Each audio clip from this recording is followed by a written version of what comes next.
welcome to GT Time. I'm your moderator, Kyle Bossman, and joining us as always is our uniquely talented and knowledgeable panel, including Brandon Jones. That's right. Daniel Bloodworth. Hello. And in the super seat this week, Andrea Rene. Hello.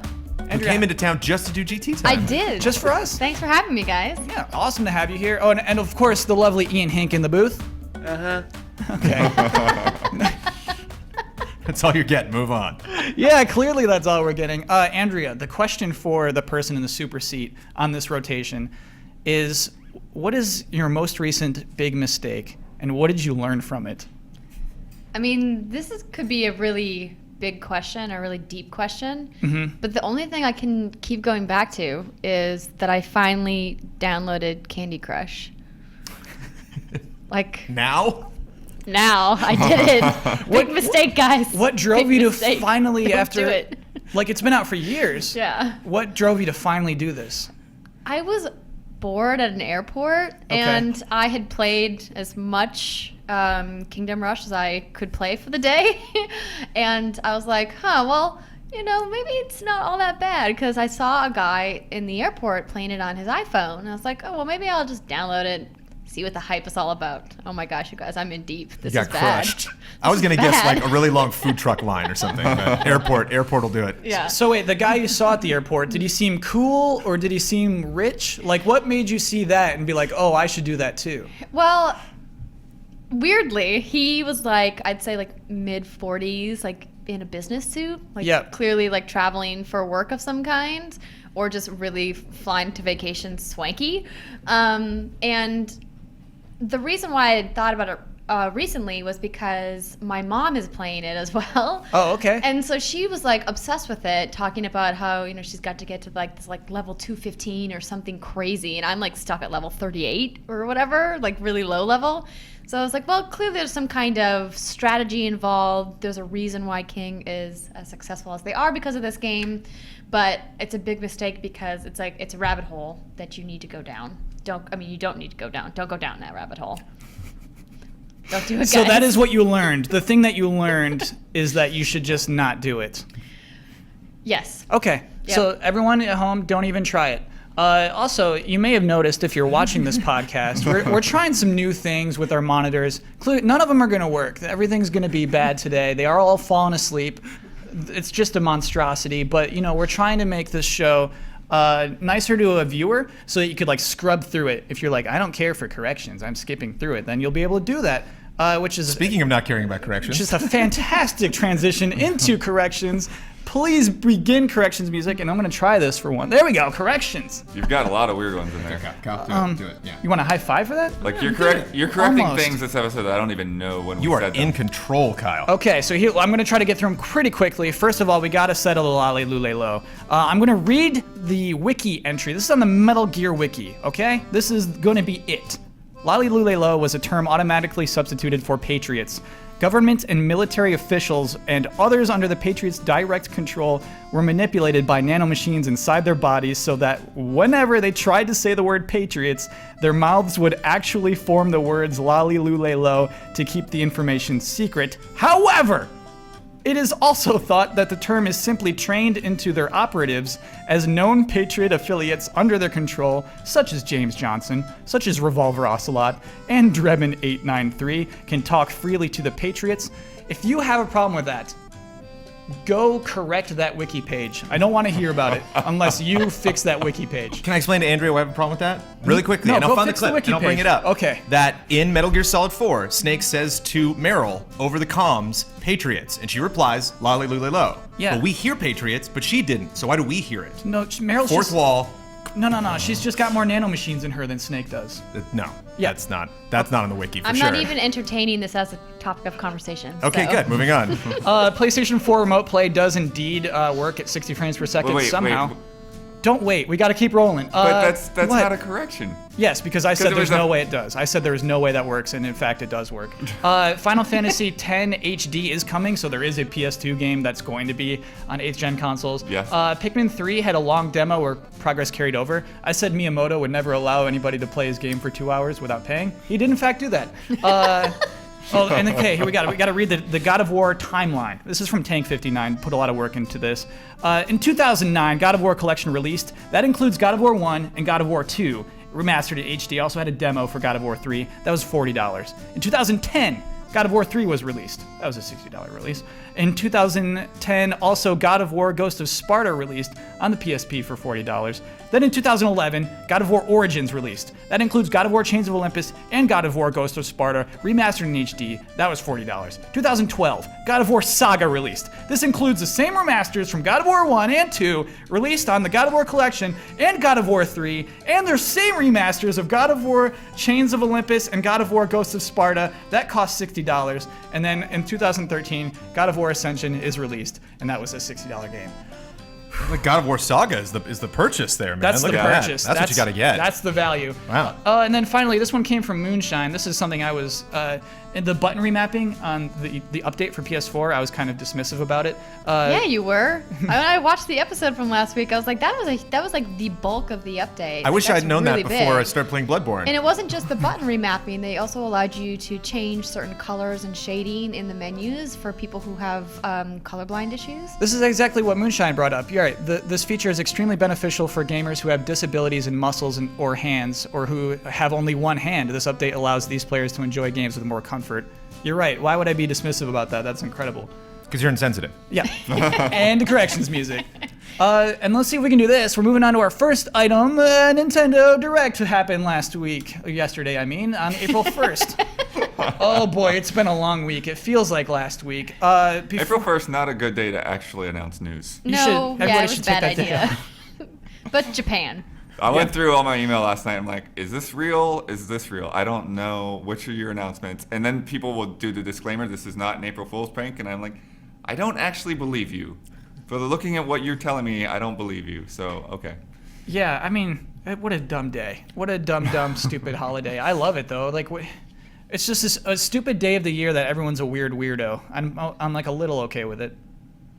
Yeah, No, you I'm did not. a Not prank. at all. Just me. I'm did a I'm way prank. down. There was so much hate yesterday for April Fools. It's just one day out of 365 that we can just not take something seriously. Just one day. Well, I just think that there's so few people who pull off a successful April Fool's that it actually works, because you're so on edge looking for it now that everything you see, you're like, that's not real. It's got to be an April Fool's. And I don't think I saw one thing yesterday that I was like, oh my gosh, maybe that's legit.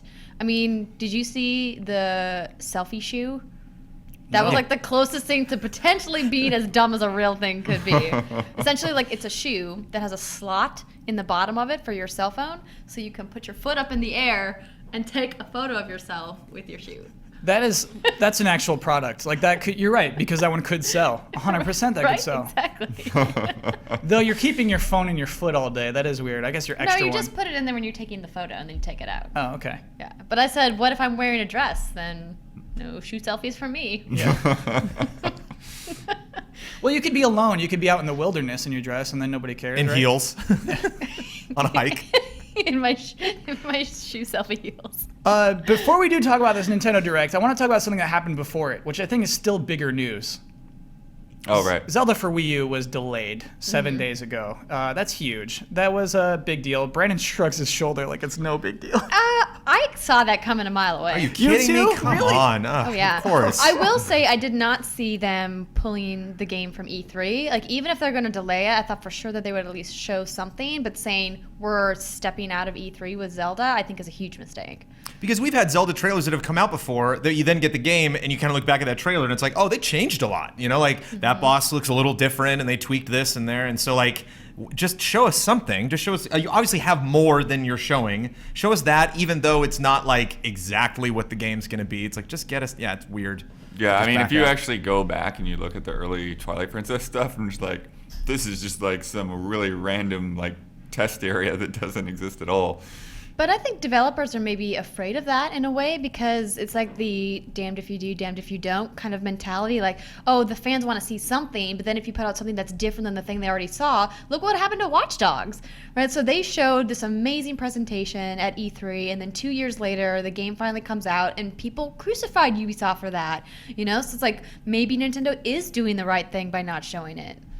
They probably are. I think it's a huge sign that it's very far away, though. That's, I think, Yeah. the sucky thing. That means it's probably more than a year away. Fall 2016?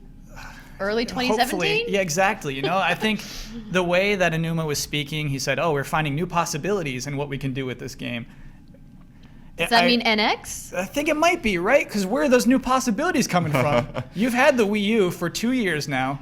Probably 3 because they More had... than that, yeah. Right. Think of all the R&D they did for it. So, like, what popped up? Give us a hint. I feel like it's not really technology focused. It's more on just, again, how they were trying to redo the game design of how that works, and they probably, saw something in there that let them change things across the entire map. And it's like, okay, this is going to take longer than, just a tweak here and there. Open world co-op Zelda. Oh, co-op would be actually interesting. Nintendo is notoriously bad at online multiplayer, so maybe this is like the thing that they're like, we could add something really cool in and do multiplayer in an open world game and do it right. You think it's possible? It's very optimistic. That's very optimistic. Yeah, I mean, I don't know about optimistic, but I think it's a little outside of the box. I mean, really, the only game we've seen it in so far is Monster Hunter, right? Unless there's another one you guys can think of. Oh, like Wii, in that on side Wii of Wii U. I mean, their online for Smash has been better. If But you're that's doing not an one-on-one. open world game. Right, obviously. Yeah, I don't know. Yeah. I don't know what they're doing on. Even like Monster Hunter worked. I mean, but it wasn't. Nintendo didn't make that game. Right. Yeah. Great point. Again, great point. But yeah, I mean, I think in terms of whether it could come to NX, I think it could very, very much be in the Twilight Princess situation, to where like even if NX is a ways off, like it could be a game that comes off on both. I think Nintendo needs to launch their new hardware with something huge. And this would They be have it. to. And this could be the one thing if they're not going to wait and do the next like 3D Mario. With the new console, I mean, you have to imagine that we haven't had one in a long time now. Like Wii U still hasn't seen, I think, a standalone Mario title. I mean, Super Mario 3D World was great, but I mean, I think we need like Galaxy 3, Yes. right? I just don't see what the rush is. I just don't see, I was not excited about that NX announcement at all. It's like, what? Why are you, we're not even close to being into this gen. Like, this gen hasn't really picked up at all. Like, I just don't understand why. The rush is, I would say, Brandon, they just came off the Wii. They just came off being the big boys.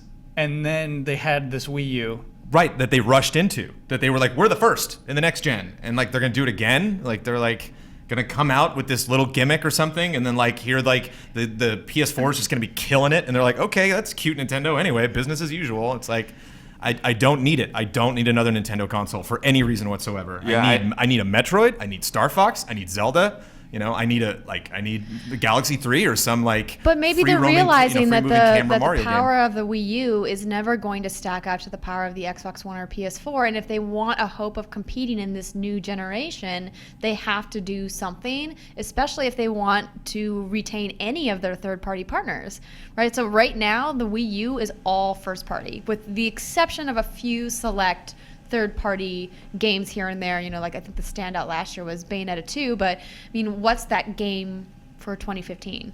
Right. And I mean, they even published Bayonetta 2. That Right. wouldn't have happened unless they put a ton of money into it. So Exactly. yeah, I see that, they're slipping. They could lose third parties altogether if they wait too long, I feel like, Brandon. What if this console is them changing gears completely? Because they're not a part of the next gen cycle. They're not a part of the race. What if they're just finally admitting that and saying, we're going all Nintendo all the time. We don't need anyone else. This is our new thing. We don't need cycles. We don't follow the trend. What do you imagine it as? What are you describing right now? I don't know. It'd be like The some, Wii, that's what you're describing. Yeah, it'd You're be describing some something other that's thing. groundbreaking and something people haven't seen. Like, I mean, the motion gaming we saw with Wii, like, revolutionized the console business. Like, Yeah. it really did. Yeah. And So- it's not concerned about power or frame rate necessarily. Like, it doesn't have to be a more powerful box than PlayStation. It's a Nintendo. I still think that Yeah. that vague NX announcement was really not even really meant for the consumers. It was just like, I don't think don't worry, we're not pulling out of the console business kind of thing. I don't think you can do think it's that going to anymore. come any sooner than it normally would have. I think we got too many podcasts on the internet now for people not to hear about the NX, not to hear about, Right. oh, Nintendo has a new console coming. I think it's probably a mistake to talk about NX so far ahead of time. But anyway, let's talk about this Nintendo Direct. That was all the pretext. That was everything leading up into this. And so this was going to be a 48-minute Nintendo Direct. This was going to solve all of our woes. We're worried about Nintendo. Now they have 48 minutes of stuff that's coming. Everybody, don't worry. Here we go. April 1st. Here it is. Amiibos. Yarn, Yoshi, Amiibo. That's all that matters. They're so cute. I categorically just am not a fan of Amiibo. I don't think their functionality is good. I don't think Nintendo is making them a must-have item. But man, I want those yarn Yoshi I had the Amiibos. exact same thing. Can I- Even Ian? Yeah. Can I be on the other side of that? Suit Samus and the Yarn Yoshi are the only one. Yeah, be on the other side. What do you mean by that? I'm not What? down. I don't like it Why? because it's way different. Because now basically I in don't the like it. cards, like now basically means like on Tuesday Amiibo are gonna look like this, and then a year later, oh no, they look like this. It's like, yeah, don't uniform those at all. You know, like don't need to like we're gonna announce an Amiibo that's this tall. And you're like, great, that'll fit on my their shelf. functionality isn't uniform. Why should their models be? Because it's a line of figures. Right, That but should they don't. all- They already don't work right. So Well, working right and looking right, I just imagine like having a row of Amiibo on the shelf and then getting this weird yarn one and putting it up and it like falls over and you're like, no, and it's all like plushy and like after like a year, like the yarn starts to like fall apart and it's just like, you know. But I mean, are you going to be using the Amiibo functionally after a year? That's the question. I don't think you're going to be using Amiibo Right? at all. Yeah, so. I mean, but this that is my doesn't- problem yeah. with Amiibo overall, right? Yeah. Like, I mean, they also announced that there's Amiibo coming for Splatoon, which I think is kind of cool. Yep. And they announced a bunch of other Amiibo stuff, but like at the end of the day, until you make the Amiibo necessary for gameplay in a way that, you know, you can't play this game without Amiibo, which they still haven't done really, then what's the point of Amiibo? Well, I think the thing is what we're seeing is that the game functionality is just a perk, and everybody will eat these things up just because they are. Collectors. To cover third-party Figures, losses. yeah. There you go. They are the new Beanie Baby. Yeah. Yeah, and I mean, especially with these. We should describe them, these yarn Yoshis. It looks like the character. It looks like the character of Yoshi's Woolly World. He looks like he's made of yarn. It's a plushy Amiibo. Yeah, and he's just got a little sewn-in Amiibo chip in his butt. And you just plop your little Beanie Baby Yeah. onto your Wii U gamepad. Well, the cards for Animal Crossing though, Yeah. that actually goes back. Do you remember the original Animal Crossing for GameCube did the same thing? You bought the collectible card packs for the e-reader, and there was all these little extra things that you could unlock just with the cards. This is extremely different because this is the entire game. These cards.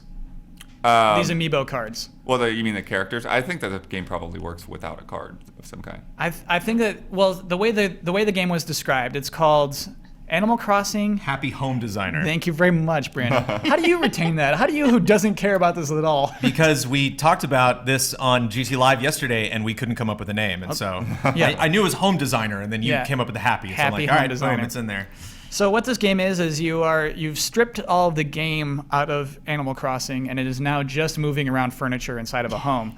The You're, cards, you're exhilarating. locked inside of the house. The houses are prisons. and Yeah. you just warp between them. well, the way you get a house is you scan your little Amiibo card.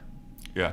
And then that person's like, I want this in my house. And then you're like, okay, I'll just put this in here. Do you like it? And they're like, yes. And then you scan another card to get another person to walk into the house. I just like the voice you were using. He used it yesterday. Don't be too excited. He prepped that one. That's my particular Animal Crossing He voice. looked at himself in the mirror this morning and practiced. Like, that wasn't off the cuff, okay? Let's not pretend for a second. Don't give Kyle any credit. Yeah, I mean it's the thing. It's like I'm familiar with the card functionality. I'm not Yeah. at all excited about the game. And you and I love Animal Crossing, man. Yeah. Yeah. And no. It's like Animal Crossing is going too much towards The Sims, you think? Yes. Well, it just doesn't even feel like it doesn't feel like a game to me. It feels like an app.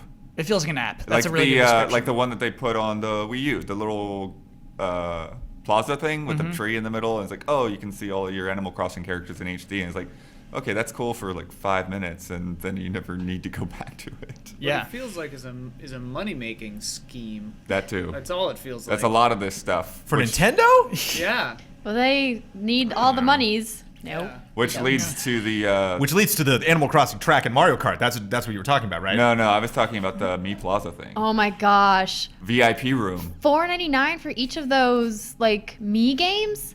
See, I love Is the it Me supposed to be a games. deal that you get both of them for $7.99? Yeah, it's still, you're right, very expensive if you compare them to mobile apps. Yeah. Absolutely. But the VIP room is not even a game.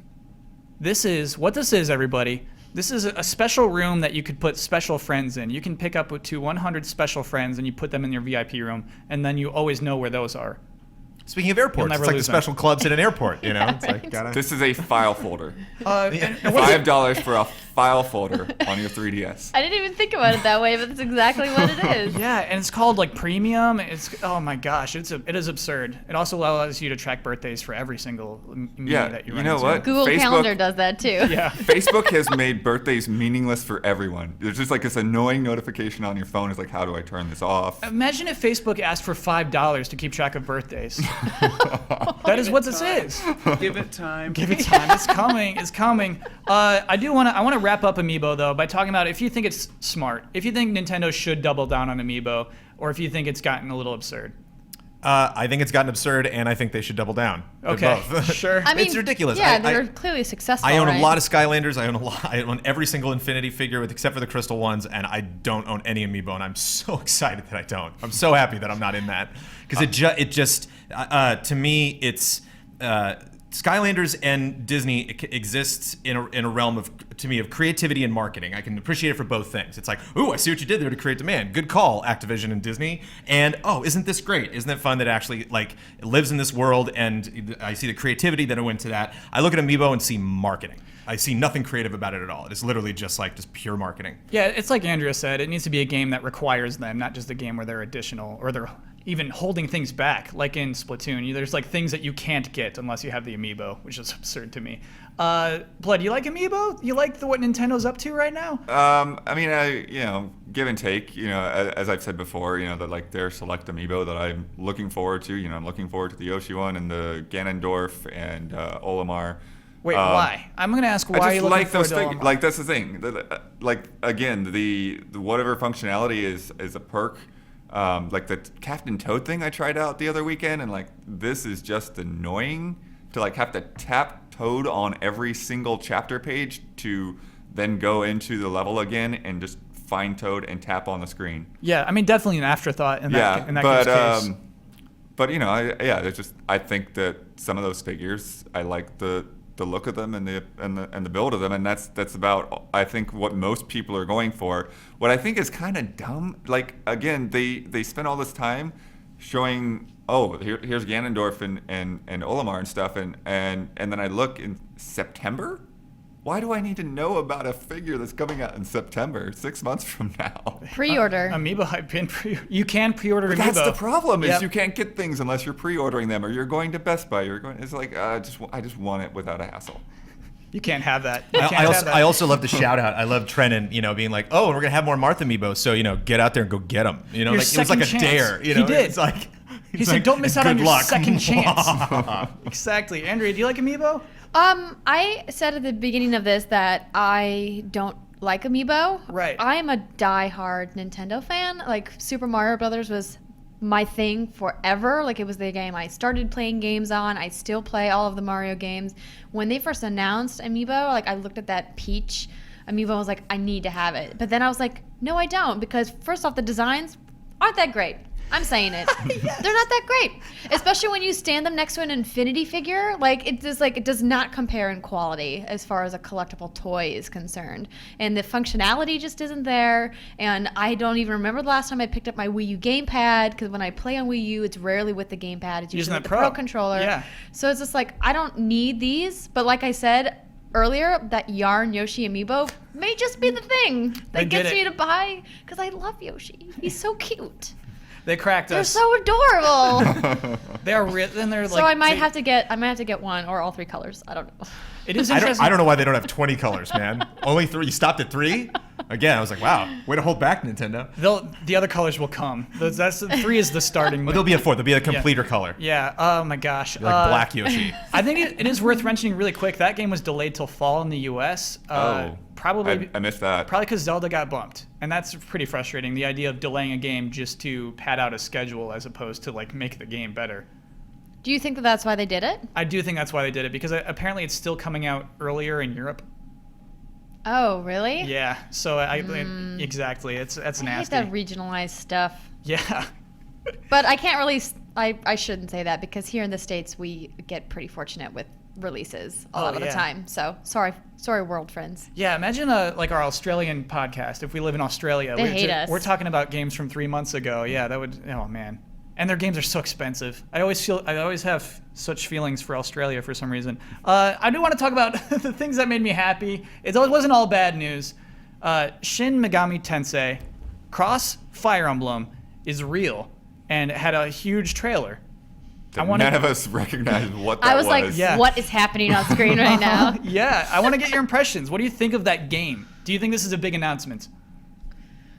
It was such a flurry of, like, I even went back and watched it. Like, I don't know what to think of the game itself. I mean, it feels like it plays more like a Persona game than a Fire Emblem game from Absolutely. the battle screens I saw. Yeah.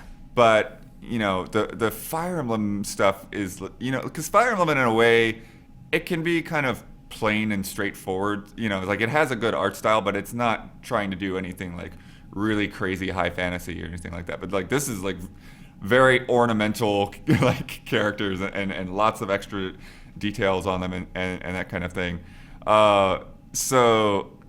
But yeah, I don't know. It's interesting. I have no idea what it's gonna play like. There's weird stuff in there that like didn't even feel like either game to me. Like where you see like with the girl randomly in her bra or something. Like what's happening? That was a bad idea. That was within the first 5 seconds of the trailer. You just see like some girl stripped down to a bra and panties. I mean, maybe it was a good idea. I don't know. You know what's funny is so sometimes I'll go to YouTube because we're on posting all our videos on YouTube now, and I'll check my stuff. I'll check a final bossman, and you can see retention, and I wonder what the retention is. Like, I wonder if they gain or lose people during that moment of a trailer. I think it's interesting. You talk about cross, and it's Tekken and what's something got crossed? What was Street Fighter. Pokemon. Yeah. Oh, Pokemon too, yeah. Oh, sure. But With Pokemon, yeah. so to me, I always think back of like the Flintstones meet the Jetsons meet the Flintstones, the Jetsons meet the Flintstones, and it's like you take these two properties and just slam them together. But like that's not what this is. This is like you kind of take or this is what it appears to me to be. That's kind of you take like the essence of both of the franchises and then make some weird new thing. Yeah, in this case, a lot of essence of one and just a little pinch of the other one is probably really what we're about to see. Does that bother you? I don't have a lot invested. Between the two, I would play Fire Emblem if I could play a Shin Megami Tensei game or a Fire Emblem game, Yeah. just because I hear amazing things, especially Awakening on the 3DS. I don't know. I think it's kind of encouraging though. It looks like a big RPG. It looks like something that a lot of money was invested in. I mean, but how can you tell that from the trailer? It just looked like a music video to me. Literally, like I was watching it and I saw like a screen with a HUD and I was like, oh, is that gameplay? And then it was gone. Yeah. And then I saw a screen with another HUD and I was like, oh wait, more gameplay. No, gone. Then some CG. Yeah. It Yeah. was almost all like CG or cinematics or whatever you want to call it. It didn't look like gameplay. So I didn't know what was going on. I don't know what kind of a game it's going to be. The screen's... Brandon's distracted there we by my go. screen. Came back. Don't let that distract you.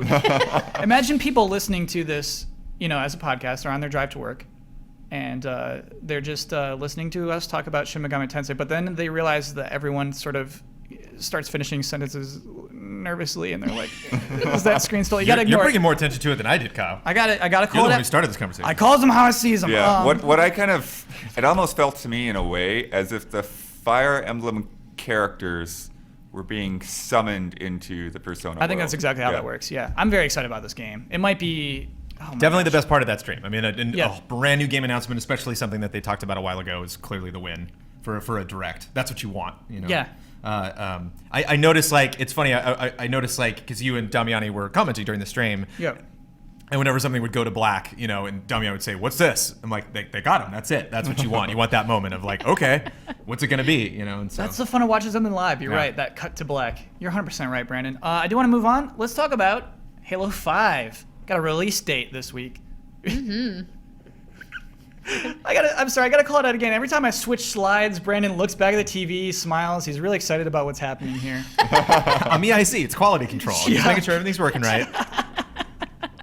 You're doing the telltale, I'm switching to a next slide voice pause, too. You're going, let's talk about Halo 5. You're right. All right. So let me try that again, just for listeners. Ian, can we add a sound effect, like a little ding, and now, boing, Halo 5. I never want listeners to feel like they're left out. So I'm going to do another transition just for you, the listeners. The next segment behind door number 2. And now, ladies and gentlemen, we're going to talk about Halo 5. October 27th is the release date for this game. Actually, a little later, traditionally, for a Halo game. Not probably something worth talking about. I guess what is worth talking about is hey, is this announcement of release date good news? Can we celebrate this? And that they announced it during a TV show instead of at a gaming event. Yeah, was it during The Walking Dead. Yeah. Oh, it was during Walking Dead? Mm-hmm. Yeah, those Oh, trailers crazy. went one after another. Nobody Different- watches that different show. commercial breaks. Especially gamers. What? That is a big deal. You're right. That is a mass market, right? Isn't that? Is it? I'm not sure if it's still. Is it still the most watched show on cable? Walking Dead. It's up there. Yeah, I don't know for sure where Walking Dead stands, but I mean, I think that putting it on something like that, announcing it on television, that's basically saying this game is not going to get delayed, or it very much should not be, because you're putting that date out there for everyone to get burned into their brains. Yeah, well, I mean, we saw the, multiplayer beta in December of last year, and that far out, I mean, we're talking almost a year in advance of the, retail launch. That to me means that they are in a really comfortable position where they're ready to show that much of the game, and we're probably going to see even more shown at E3, hopefully, a long section of gameplay from the campaign. Right, which we've seen 0 of so far. Yeah, I mean, these commercials basically are the most we've seen of it. And they're live action. Yeah, we've still seen nothing. It's actually very strange. If you haven't seen them, it's 2 different perspectives. Locke is the other guy. Yeah, Agent Locke. Yeah, Agent Locke, Master Chief. So when one of them, Master Chief's walking up to Agent Locke with his belly full of blood, and he's like, "I'm gonna finish the fight." And then the other version is Locke walking up to Master Chief, like, "You didn't finish the fight." And so you're watching 2 different Not quite that perspectives. way. Yeah, exactly. But it's kind of cool. I think that's a neat hook. Did you actually like the campaign? Is my question for the panel. Brandon, did you like these? Did I like the the trailer campaign? Yeah. Yeah, I think it's interesting. I don't. I just have a bad perspective. You shouldn't ask me about this because I just don't care about Halo But you're anymore. the king of trailers. Yeah, but it's I think I really don't have an opinion. I'm really just kind of lukewarm, okay, it's there. No, Did you not watch them? Is that what's happening? No, I did watch. Well, there's 30 seconds each, yeah, I did make some time in my day to watch both of these trailers. No, Brandon, I think it's interesting, even when you don't have an opinion. What did Halo do to lose you, man?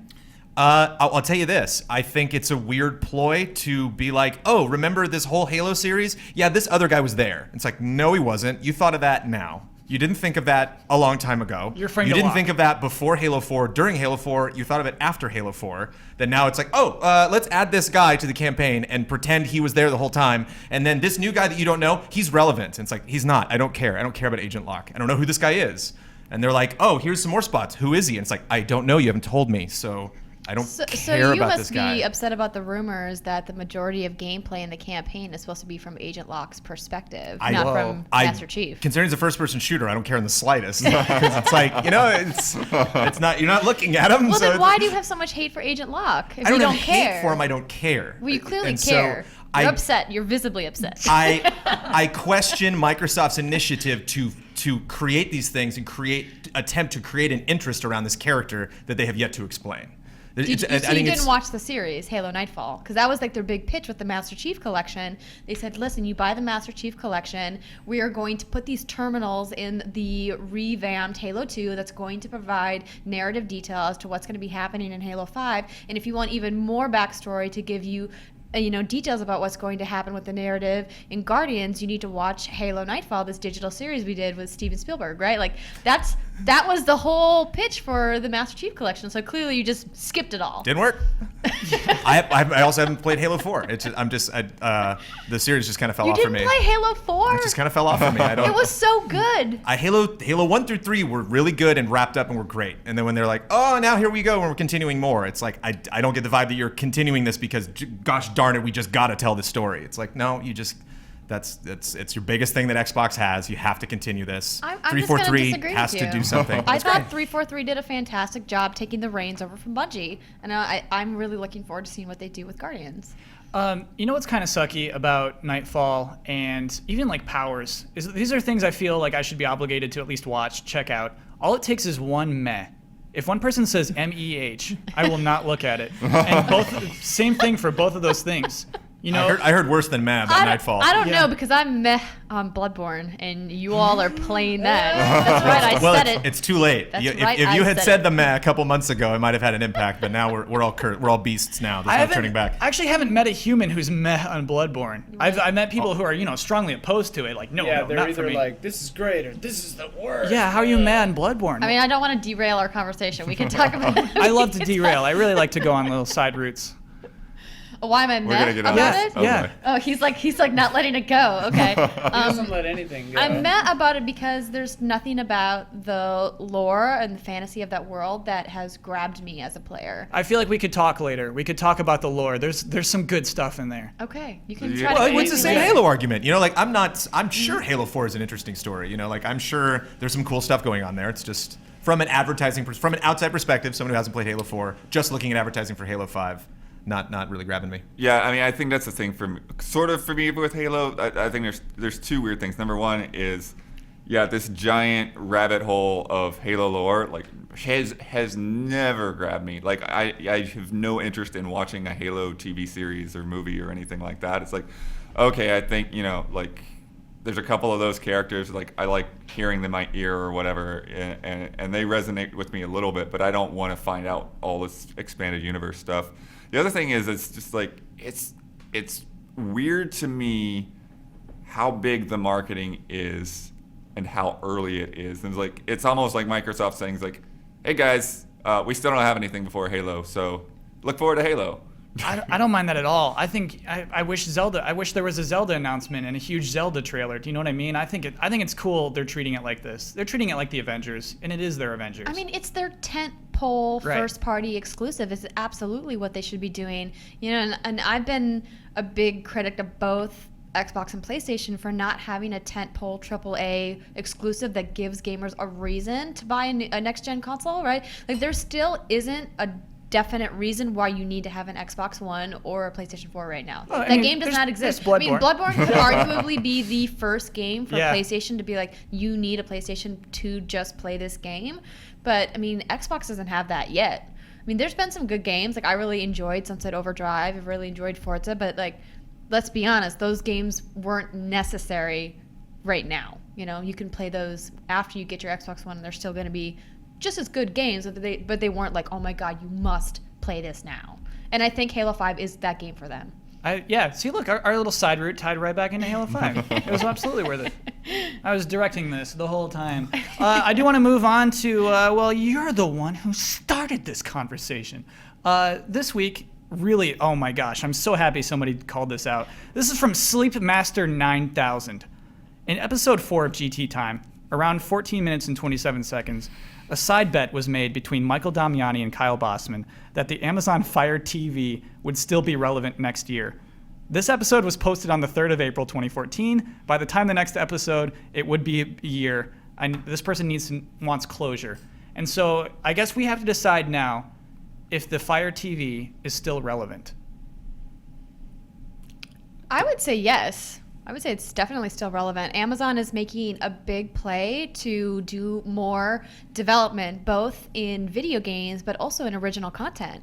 And I think that they're just getting started in both of those. I got the chance to see some games that were being developed specifically by Amazon Game Studios at PAX East, and all of them looked really great to me. And we haven't really seen them do a whole lot on the content side, but look at how well their show did at the Golden Globes, Transparent. It won a bunch of awards and really kind of put them on the map as a content creator, the way that Orange is the New Black put Netflix on the map as a content creator. So I think absolutely it's still relevant. It's only going to become more relevant as Amazon produces more stuff. Well, the tricky thing is, so I did like a Google News search. Most people are talking about like the stupid little, it's like a Chromecast. You know, the Amazon Fire TV now is just something you can like USB plug into your TV. Do we still count the game console as that? You know, like last year they announced their little box, the $99 box, and you know, it had a video game controller and it launched with a bunch of trailers for games that looked miserable. They looked like mobile games, and you know, we were expecting a games console, and so that's how I have to like. Were you expecting a games console for that price point? I mean, I was expecting Ouya, essentially. So, Andrea, what happened was I was buying into rumors. Oh. Leading you into shouldn't do this. that. I was looking at who they were hiring, and I was like, oh my gosh, Amazon's going to do it. They're going to make their own Xbox. And so I let the hype get into me. And so when it was announced, I was actually very disappointed. So how do you lose this bet again? I lose the bet if people aren't writing articles about the Amazon Fire TV. Okay, then no, they're not. Okay. Well, He's right. I mean, I did the news search, and they're not writing articles about it. I mean, but like a news search, I mean, they haven't announced news for Fire TV. People aren't writing news stories about Apple TV or Chromecast, but Yeah, those are still relevant. But like if we did a news search for PS4, it'd go bonkers. If we did it for, you know, oh, Ian's got some input. What's up, Ian? I was just gonna say, as a game console, it was never ever relevant at all. Right. But as a TV, True. like as a Roku set-top box or a Chromecast, sure. But Well, that's not what you were talking about. So, I mean, but that's what it is. Were you Right. literally, you made the bet that Kyle's it's going to just be a wrong. relevant video game console? Because if so, why did you make that bet? sometimes, so what happened was Damiani proposed the bet, and when Damiani proposes a bet, I can never turn it down, even if I don't believe in it. So Okay. Damiani said it's not going to be relevant. I agreed with him, but I'm like, I'll take that bet. I'll take you down. So, Ian, you are the official judge of GT Time. What is your judgment? You're dead in the water, baby. Okay. It's over. The Amazon Fire TV is not relevant. You heard it here first, and as a result of that, I have to officially state that Bravely Default for 3DS has sold 80,000 copies and no more. And that is a fact. Is this true, or you just have to let people know that? That is what I have to say. Oh man. I'm proud of you, Kyle. So there it is. Let's move on to another comment. This is from Delcast. Actually, I like this question. Do you think there is a value in franchises and mascots today? I personally like things that end, but for publishers, it is clearly a much more appealing approach to have a more steady stream of known revenue. Should video games avoid franchises and iconic characters to provide more significant experiences? Well, I think we just kind of covered that with Halo, right? So the answer is no. They shouldn't abandon franchises. No, absolutely not. Well, I don't know. Brandon says yes. Get rid of Master Chief. Isn't that what you're saying? I don't say get rid of Master Chief. I say Master Chief pays for the party. Yeah. Master Chief allows games like Ori and the Blind Forest to exist on Xbox One. don't pretend the series is over when 3 happens. Don't have an ad that says finish the fight. You're done. What? No, that's a lie. That was a lie. Finish the fight was a lie. Their whole advertising campaign was a hoodwink.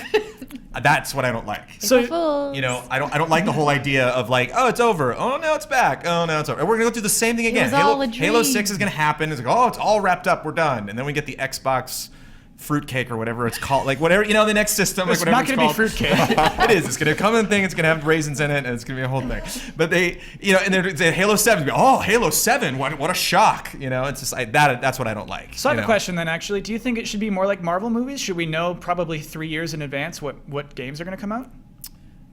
Either that or don't pretend that you're not going to continue it. If we get an Uncharted 5, I'm going to be very disappointed. Uncharted 4 is called A Thief's End.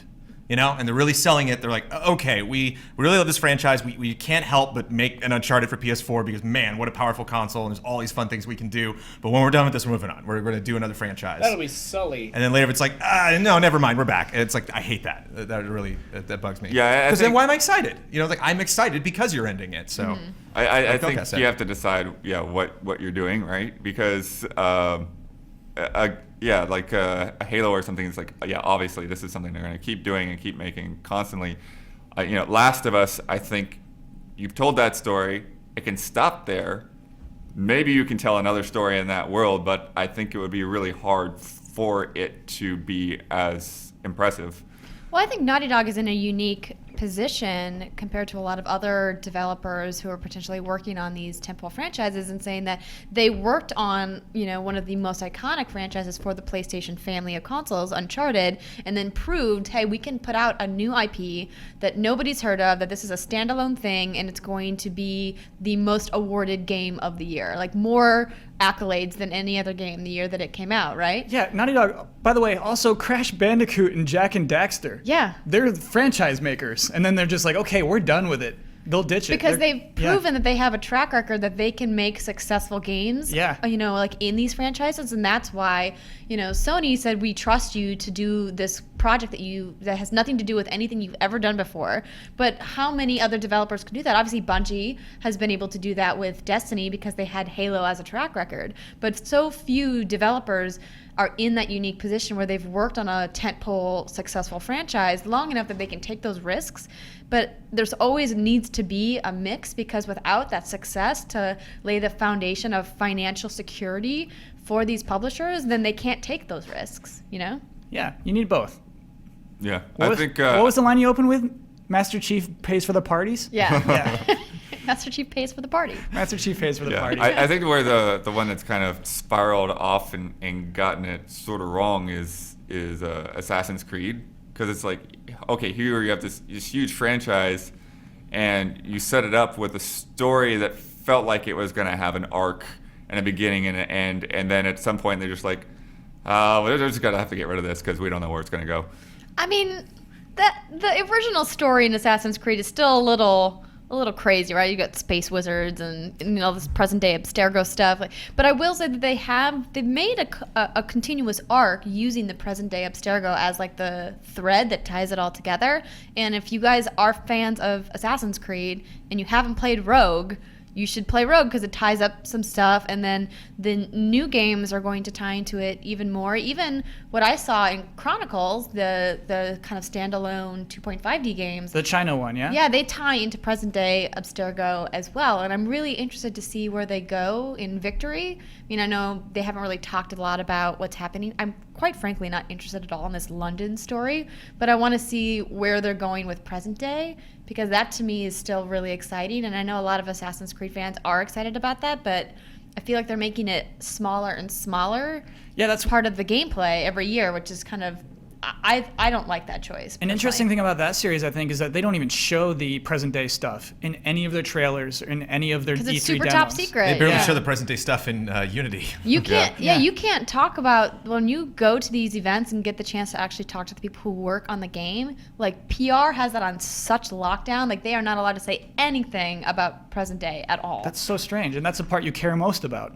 For me personally, I Yeah. know that I'm not, I don't represent all Assassin's Creed fans, obviously, but I mean, that's the stuff that's most exciting to me. I mean, there's every once in a while we'll get an assassin who has a particularly unique story that I find interesting, but not all of them do. They're not all, Ezio.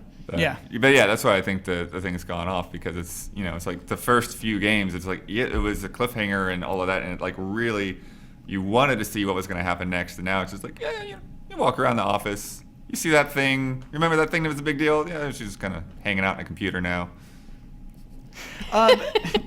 Before we move on, Ian, it sounded like you want to do a little side bet there. You say Sully's going to die in Uncharted 4?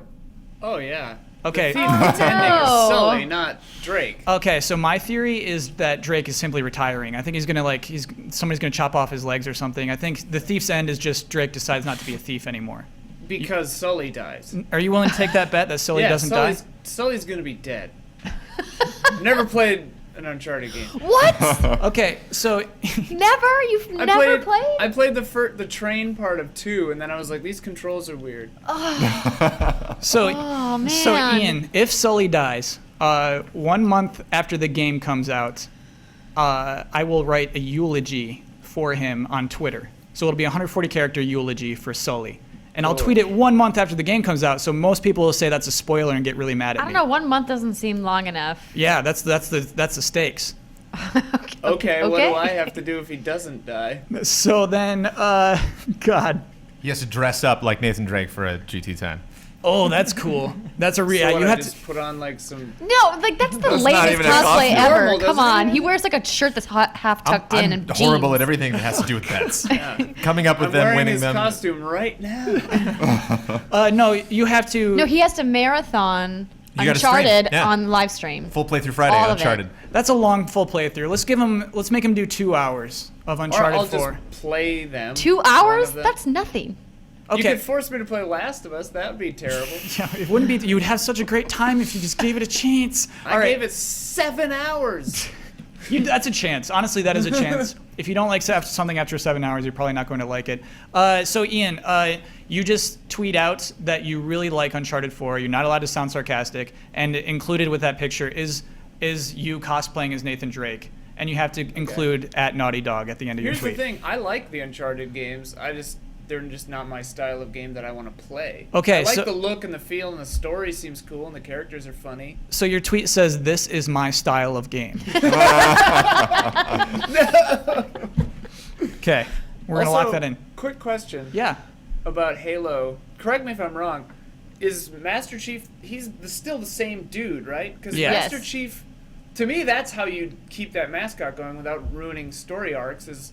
You don't It's kill It's a him? rank. No, you kill him. It's a rank. You Oh, and then so give the Locke rank of becomes the Like new Thor. Master Chief. You never see Yeah. his face. It's just a dude in a mask. Give some lady the rank of Master Chief. Like and Thor, keep yeah, the story exactly, going. yeah. Okay. They did that in Dead or Alive one time, right? Yeah, there was a lady Spartan.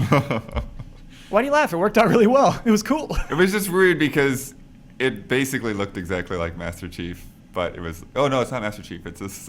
Well, she was blue. She also had sticky grenades. Man, that was a cool character. And what was Oh, really yeah. funny is Bungie cared a lot about it, so they gave her lots of lore and reason to be in the Dead or Alive universe. That was so silly. Loved it. Let's talk about bets. Last week's bet. Switch the thing. I'm trying. There it is. Okay. Time for bets. Technology. If we just had like an intern, there would be none of these issues. So please don't ask us to be an intern though, because oh my gosh. So let's talk about our bet this week. Dark Souls 2: Scholar of the First Sin releases on Tuesday. I'm going to go to Amazon.com before next week's show, and I'm going to click on best sellers in Xbox One games, consoles, and accessories. Where will Dark Souls 2: Scholar of the First Sin be? Now, we're doing something a little different this week. I actually felt guilty about owning Bloodworth last week. So now what we've done is we've all written down our bets before the show began, and now we're going to reveal them in a dramatic fashion. So, Bloodworth, it is your turn to reveal your bet in a dramatic fashion. Dramatic. I don't Yeah. know about how dramatic I can get. Here we go. Well, you got to say it out loud for our listeners. Think about our Oh, yeah. listeners. Okay. Well, I'm betting 17th place. Okay, 17th place. That's as high. I think probably as high as it'll go. Okay. There you go. Brandon Jones, where do you think Dark Souls 2: Scholar of the First Sin will place? 33 is a lucky number that I think before, but I crossed it out because I actually went to Amazon and looked and was like, whoa, I don't think. So now I'm going to ask you to think of the viewers. I'm, okay. I'm going 55. Oh, I see you changed I it. changed it Wow. before, but I did before the show, so it still counts. 55. No, I'm sorry. What made you change it? What was like? 30. I think 33 is too high. So you were panicking on 33. Yeah, as I do with every bet ever. All right. Well, if you think 33 is too high, you're going to think my bet is crazy because I bet Whoa. the number 8. Oh, wow. Whoa. I think it's going to sell very well. My theory is that I think that Bloodborne fever is catching on. So even on Xbox One, everybody's caring about Souls right now. It's in the zeitgeist. It's huge. Everyone cares about it. I don't know. I think it's going to be big. Even my more theory. than the Easter Skylanders trap. Even more exactly. Blood did his research is what that means. But Yeah, there's Skylanders stuff in the top 20 for Xbox One. yeah, top sellers are weird on Amazon. Andrea, what's your bet? I also, like Brandon, regretted my choice, so I crossed out my original choice, which was 28, and I changed it to 36. Okay. So I put it a little bit farther down because I noted when I looked, because I looked last night as well when you told me what we were betting on. I was like, what is on the Xbox One bestsellers right now? Number 1, ladies and gentlemen, an HDMI cable. Yes. So... Dark Souls won't be number 1. It will be Souls, there's Souls talk right now, but not as much as HDMI talk. Let me tell you. And I noted that the Those only cables are hot. game Right? from... Right? HDMI cables, am I right, buddy? Yeah. 6 of them a couple weeks they're ago. important for your Xbox One. Yeah. The only game from 2015 that is in the top 20 is Battlefield Hardline. The rest are Call of Duty games and Skylanders toys. So I believe in Dark Souls. It'll And get there. GTA. Let me lock in those bets. oh yes, GTA for Xbox One. Yeah, sorry. There we go. I had to make them official. No more changing. Everybody's locked in. I really like, actually, so I love the drama that this created. I'm going to keep doing this where everyone writes them down ahead of time. That's fun. So let's talk about last week's bet. So we were talking about Forza Horizon 2 presents Fast and Furious, which released Friday last week. Which I lost immediately. Well, here's the thing. I love recording a GT time, going to bed, like literally coming home and I'm just like, take care of everything, brush my teeth, and just like get all nestled in bed and just like, I'm gonna check my phone one last time. Somebody's like, you lost. I'm like, great. Brandon, I'm going to ask to prevent any more input because this one we need our judge Ian to come in again. Oh, okay. Here's the thing. The bet was phrased, what will the download size be? However, I was not aware at the time that this is also on Xbox 360. And so we have two different download sizes. Retro. On Xbox One, it is 15 gigs. And on Xbox 360, it is 2.2 gigs. Oh my gosh. So Ian, this is your choice. Which one do we go with? Do we go with an average? Do we just give a point to everyone but me for not phrasing the bet well? Or do we pick one or the other? Can I hear what everyone No. That's why I says asked Brandon not to first? say anything more. I mean, I think in our hearts and minds we were thinking of the Xbox One version, yeah. Mm-hmm. So I think we just use that one. Okay. Or you could subtract. You could do something weird where you like subtract 2, so it's 13. But that's dumb. Just do the Xbox One then. Okay, Judge Ian has issued his deliberation. We're going to go with the 15 gigs of the Xbox One version. And so that means...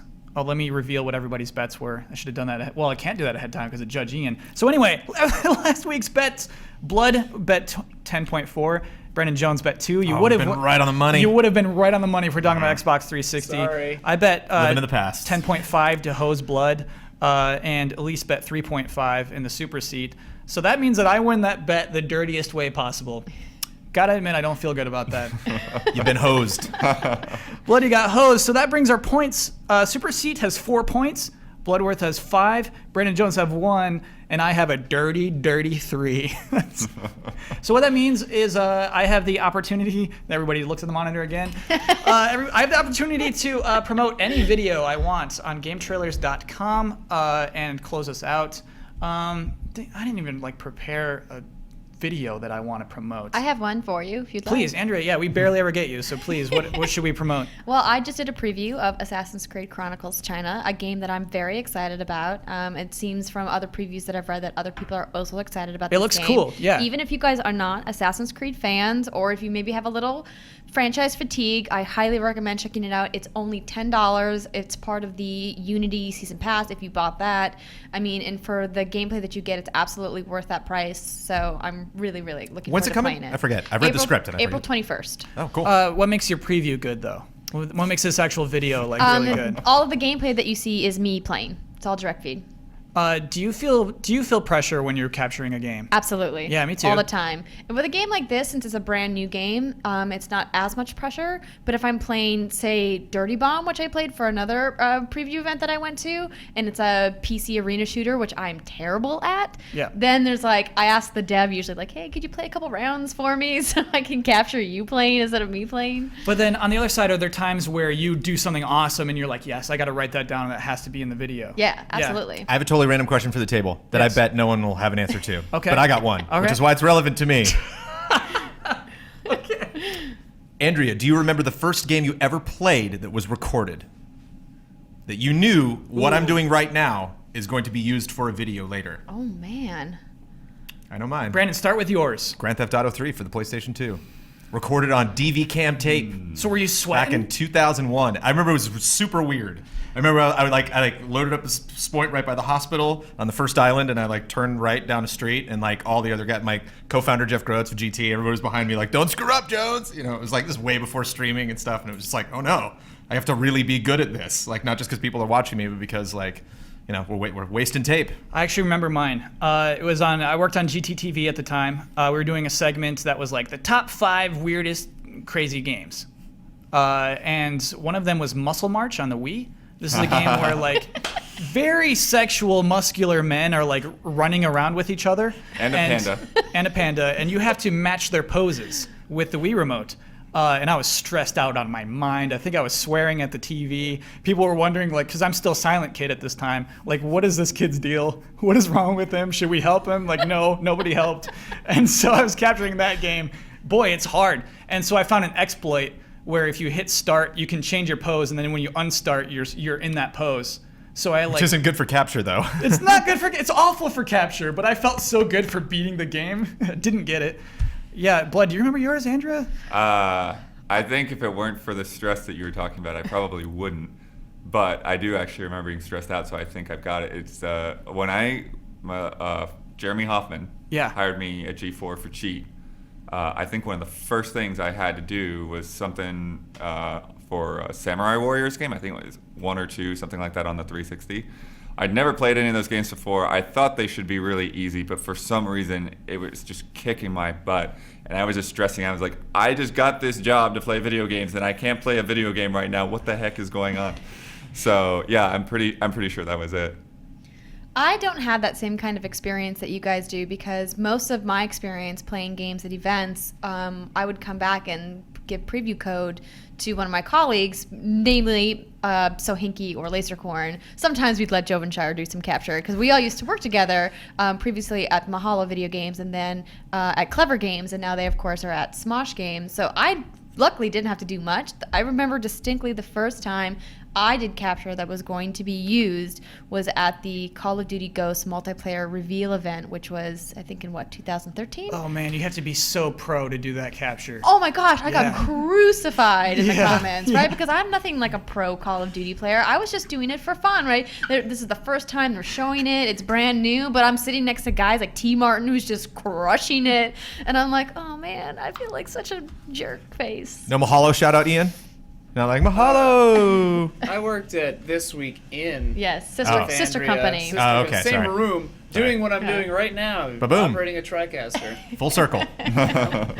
Wait, that's weird. No, hold on. This is a strange connection to me. You didn't know about this? No, I knew you had a weird past. So what?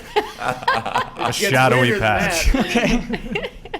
So hold on, you worked in the same building with Ian? We worked on several shows together. She produced shows that I TD'd. Whoa. Yeah. So what is this like right now for This is- both of you? It's great. Very It's uncomfortable. like a walk down memory lane. Yeah, no, he Back would in TD the the show that I business. hosted, This Week in Video Games, that I hosted with Jessica Villarreal. And it was great. A lot of people think that, like, I haven't been working in this industry for that long, but it's been a while. Did Ian a back while. then have a sense of authority? No, unfortunately, because he had Jason Calacanis to deal with. Uh-huh. Do I dare say he's like Voldemort? We could do a Yeah, whole don't podcast say on that that name guy. out Don't say his We should name. say that for next Worst week, man. human being Apparently, on the planet. oh, really good Wow. stories with that. Really Ian, good stories. though, hardest Human worker on the trash. team. Really great, super thanks. talented. Yep. So, Matt Robb was there too. Yep. Wow. No way. So Yeah. okay. It's everybody. I'm sorry. Before we can end the show, I need one story about Voldemort. Like we need to know why this guy is Oh, called I Voldemort. have I refuse. I I can't. have a I've blocked couple- him everywhere in my I have a life. couple of great ones. Give us one. Give us one to close out the Oh, show. They're real quick. You do Give me- realize this is going on the internet, Yeah, right? it's fine. Yeah. He once quoted Glenn Ross to me, not realizing that Alec Baldwin's character is the bad guy, but he said to me, "You drove here in a Hyundai." I was like, "Honda, actually." And he goes, "I drove here in a Tesla." And then he like tapped my face and walked out. Ooh. And I should have just been Oh. like, "What?" Oh God. The face slap. you That's go. that would have really made me Voldemort steam. drives a Tesla. No, weren't you the one who told me that you guys played a game? Was it Jason or was it Hitler? The people that work there now play that game. I had nothing to do with Did it it. like say quotes and like was it Jason or was hard it to Hitler? tell. It's apparently impossible to tell. Thanks, guys. Everybody, thank you for sharing your stories. That's what makes a podcast to me. So yeah, the video to watch is the preview of Assassin's Creed Chronicles China. Awesome. And then also, thank you for watching, everybody. Our Twitter names are here. Andrea, what's your Twitter name? At At Andrea Rene? Andrea Rene, yeah, one Cool. E on the end. Okay. Daniel Bloodworth. At D Bloodworth 2. Brandon Jones is at GameTrailers VO. Still, he's committed to that. For now, yeah. Okay. Well, and I mean, I'm he is the at voice. Kyle Bossman. At one point, Brandon was like, I don't know, I don't like my Twitter name. I don't think it's professional and cool. I was told at DICE that I have a bad Twitter name. Wait, who said you have a Who said bad that? Twitter name? Did I say We were that? Dave Oshby. we were handing out stuff, and it was like, what is it, GameTrailers Video? And then I like walked 10 feet from the table, and like he like told the table, he's like, that's a horrible Twitter name, and I was like, oh. So I reserved one. Dave, why did you say that? So I know, and I've never really been the same since. So I reserved one that I like that Man, if I we're ever have just- to change it one day. We're just dishing on people in this episode. We're all Yeah. gonna get flamed. Who else can we throw under the you, bus? you don't have to reserve it. You can just change your Twitter handle. Yeah, but we have. I mean, what we just did now, we put it on screen so people watch old episodes and they go to that, and it doesn't work. Man, I'm gonna have to change the lower. And my last name is Jones, so I don't get cool last names like Bosman, Rene, that I can actually like get my full name. Yeah. You know? Hate you guys. Oh. Yeah, you had to get into Twitter early, like we did. Yeah, you had to get in there early. That was way late. I think I was in there. 2008. Yeah. Yeah, I got Bloodworth on the original Xbox when Amazing. Xbox Live first launched. Nice. Yeah, Bloodworth. Can I tell you, while we're talking about history, when I was watching you play a racing game, I thought that Bloodworth was the name of one of the characters in the racing game. It took me a really long time to realize that was your actual last name. It's a great last name. Yeah, I'm jealous. it's a really good last name. All right, everybody, thank you for watching this, for putting up with our weird stories, and we hope to see you again next week. Thank you.